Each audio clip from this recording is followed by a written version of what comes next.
Sir వెన్నుపోటు దినోత్సవం కాదు సార్. మీరందరూ చూసారు. అంటే ఎవ్వరు ఊహించలేదు.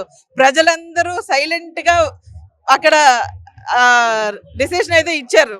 ఓటింగ్ ద్వారా ఆళ్ళు సైలెంట్‌గా ఓటింగ్ ద్వారా నిరూపించారు. ఎందుకంటే చంద్రబాబు నాయుడు గారు అయితేనే రాష్ట్రాన్ని రక్షించగలరు. ఆయన అనుభవంతో నిజంగా ఆయన మన రాష్ట్రాన్ని అప్పుల నుంచి బయటికి పడేయగలరు, పెట్టుబడులు తేగలరు అని చెప్పి ఒక నమ్మకాన్ని ఆళ్ళు చూపించారు సార్ జనమందరూ. కార్యకర్తల కష్టం ఒక ఎత్తు, చంద్రబాబు నాయుడు గారి మీద ప్రజలకున్న నమ్మకం ఒక ఎత్తు. ఆ రోజు మరి 4వ తారీఖున విజయం సాధించడం అయితే చూస్తాం.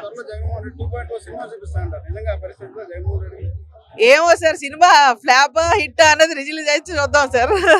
దాని విషయంలో మాత్రం అలా చేయడం 100% అది ఖండిస్తున్నాం. అది చాలా తప్పు. ఎందుకోసంటే కూటమి ప్రభుత్వం వచ్చిన తర్వాత చాలా మంది ప్రజలు ఆనంద ఉత్సవాలు వెలుబుచ్చుతున్నాయి. ఈవేళ సూపర్ 6 పెట్టారు. ఆ పథకాలు నిజంగా అమలు చేస్తూ ఉన్నారు ప్రాతిపదిక పైన.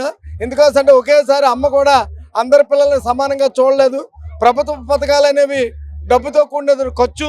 ఆ ఖర్చుని ఏ ఇయర్కి అలాగ 6 నెలలకు ఒకసారి పాతవి కొత్తవి గిల్స్ అన్ని చూసుకుంటూ ప్రజలందరినీ ఏకతాటిపై తెస్తూ ఈవేళంటూ ఆంధ్రప్రదేశ్లోని మేమంటూ ఉన్నాము.